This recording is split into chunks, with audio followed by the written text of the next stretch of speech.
Você toca um ponto importante, que é a questão da necessidade de harmonizar direitos, né, dentro desse vasto campo da comunicação midiática. E porque o que existem são dispositivos aqui e ali legais, né, que tentam promover essa harmonização desses direitos, mas eles não compõem um todo coerente, ou seja, eles não compõem um marco regulatório coerente que faça frente a esse fenômeno.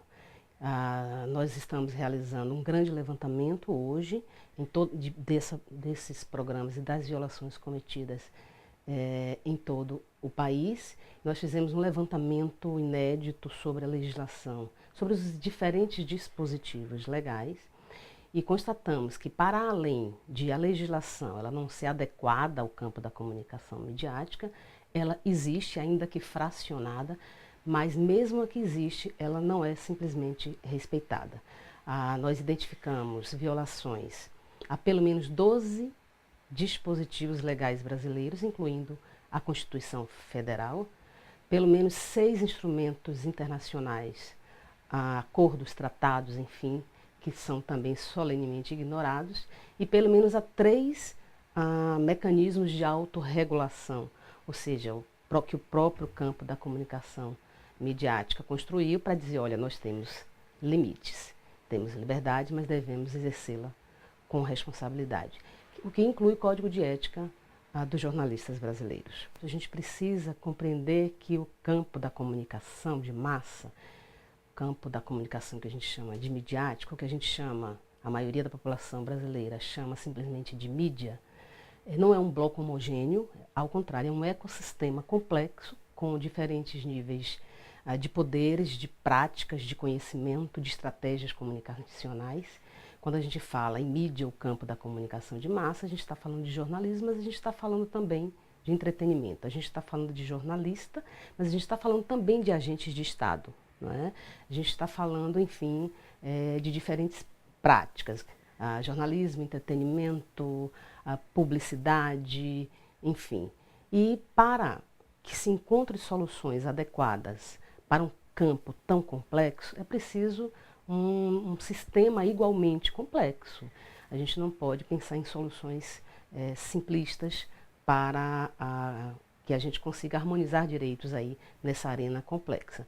E a gente tem feito uma grande pesquisa em nível internacional, e o que o mundo está dizendo para a gente, estou falando de um mundo democrático, estou falando de democracias consolidadas e longevas, estou falando de leis, não é?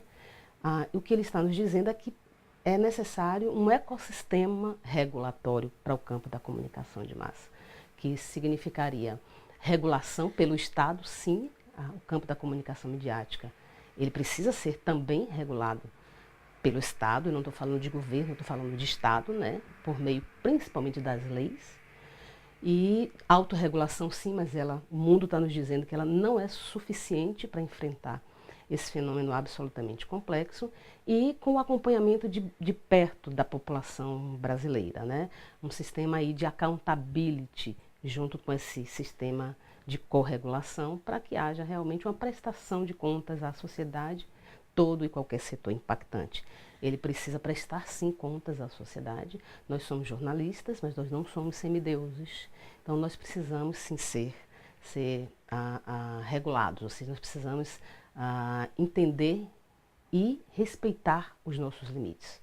A liberdade de expressão não é um direito absoluto. Há uma expectativa muito grande, positiva, hoje, por parte do movimento social brasileiro, em relação a essa troca de titularidade no Ministério das Comunicações, porque essa questão da defesa de direitos, das violações cometidas no campo da comunicação de massa, é uma questão hoje central para o desenvolvimento do Brasil. Então, a expectativa é grande e há tempo que vem sendo reclamada uma atuação mais efetiva do Ministério das Comunicações em relação a essa questão. Como disse, é uma questão que vem afetando sobremodo a sociedade brasileira. Hoje, no campo da comunicação de massa, que é um campo amplo, vem ocorrendo muitas violações de direitos cometidas notadamente a partir de programas que se apelida de policialescos, provocando violações sistemáticas de direitos contra crianças, contra adolescentes e outros personagens que gravitam nesses programas, como vem atingindo sobremodo a democracia brasileira. O que ocorre com esses programas, que é um fenômeno que vem crescendo muito, é que, para além das violações que são cometidas contra os grupamentos vulneráveis da população brasileira, eles vêm discursando contra as instituições que compõem a democracia brasileira. O discurso desses programas, e são discursos diretos cometidos de norte a sul, leste, oeste, centro-oeste do país, esses discursos eles são na seguinte direção, de que as instituições não funcionam, a violência está muito alta e que a democracia é frágil para enfrentar isso, o legislativo não funciona, o executivo não funciona. Então, se você, cidadão brasileiro, quer enfrentar a impunidade no país, você tem que violentar, você tem que matar, você tem que fazer justiça com as próprias mãos. Então, é muito séria essa questão. Nós estamos construindo uma série de insumos para aprofundar esse debate na perspectiva, inclusive, de defesa do jornalismo. Porque esses programas, eles são estruturados em cima de duas características muito marcantes.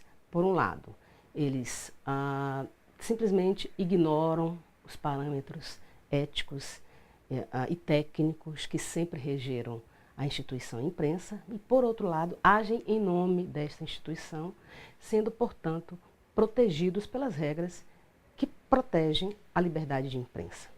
Então, é dentro desse vácuo que eles vêm crescendo de modo exponencial, exigindo da sociedade brasileira e das instituições que vêm atacando uma atenção e ação imediatas. A liberdade de expressão não é um direito absoluto e quando ele atinge outros direitos, como por exemplo a preservação da imagem, da honra da pessoa, ele precisa ser sim equacionado.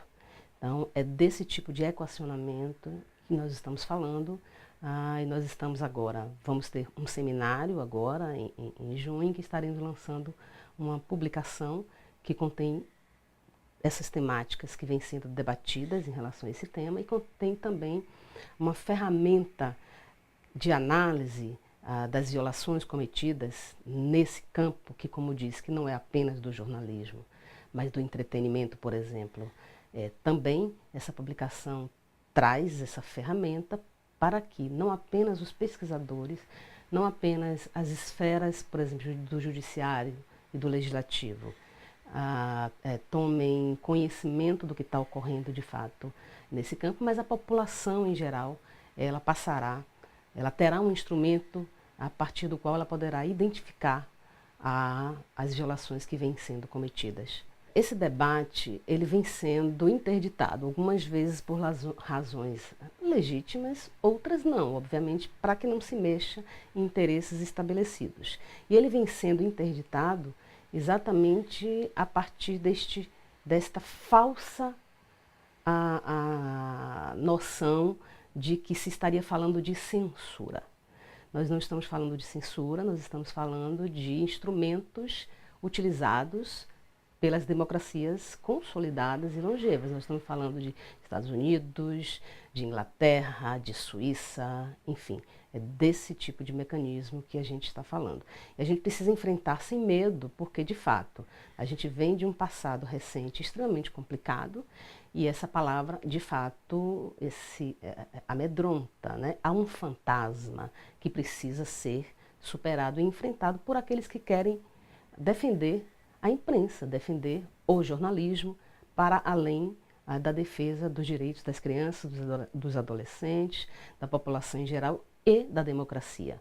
Eu diria hoje que nós estamos fazendo a ANDE, em conjunto com um pool de organizações, é defender a democracia e a imprensa. A imprensa ela é uma das instituições mais respeitadas do país, precisa continuar a ser, mas está pagando uma conta que não é sua. Então é preciso separar, no mínimo, aí, joio de trigo. O que vem sendo dito, há um grande debate acadêmico sobre esses programas, e o que vem sendo dito a partir desse debate é de que esses programas, eles não tratam de jornalismo, eles são programas de entretenimento, um entretenimento grotesco, mas entretenimento, que seriam, portanto, classificáveis, porque eles passam em qualquer horário. As crianças e os adolescentes, por exemplo, eles têm uma política democrática, que é a política da classificação indicativa, que se consegue com essa política um mínimo de defesa aí desses grupamentos, mas ela acaba sendo inócua, porque os programas chamados, aspas, policialescos, eles passam em qualquer horário e nos horários, inclusive, não protegidos. E as crianças e os adolescentes, eles vêm sendo muito impactados em seu desenvolvimento em função desses programas. A ANDE Comunicação e Direitos vem atuando há mais de 2 décadas, praticamente como um mediador entre os 2 grandes blocos de atores que são responsáveis pela construção da notícia, que são os jornalistas e suas fontes de informação. E adquiriu uma credibilidade muito grande dentro desse trabalho, dentro desse modo de operação, dentro desse campo da comunicação. E foi instada agora exatamente a produzir insumos sobre essa temática. Nós entramos para coordenar um grande programa de monitoramento de violações de direitos no campo da comunicação de massa a partir de uma grande demanda social.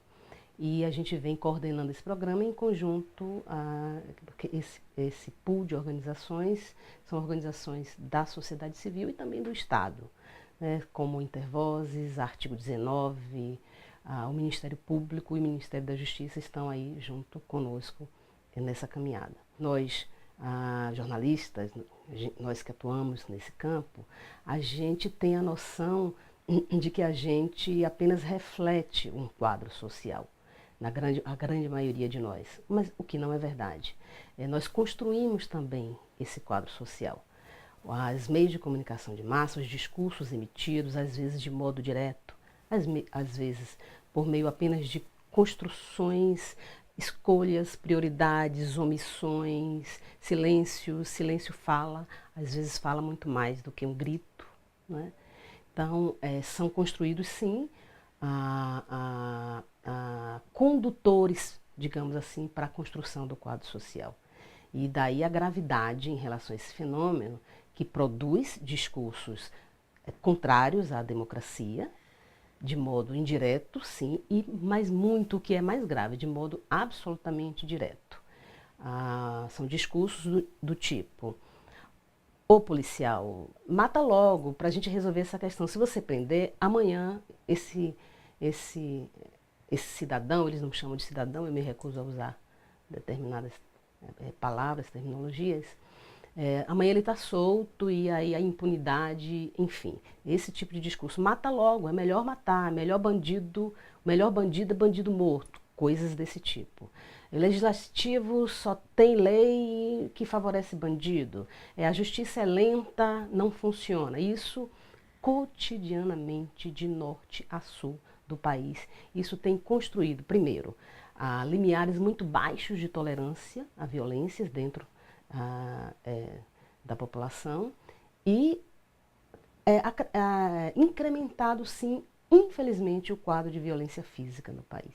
Gostaria de convidá-los a se juntar a nós, ao sistema público de comunicação. Ele é extremamente importante dentro desse contexto, né, dentro desse campo da comunicação, que em sua grande maioria esse campo é composto por organizações privadas, e é necessário, é importante esse contradiscurso, esse tipo de debate que vocês estão viabilizando e proporcionando aqui. Então, mais do que convidá-los, na verdade, eu gostaria de pedir que vocês continuem com esse trabalho, avolumem esse trabalho, porque ele é extremamente relevante para a construção de uma sociedade mais justa, mais humana, democrática.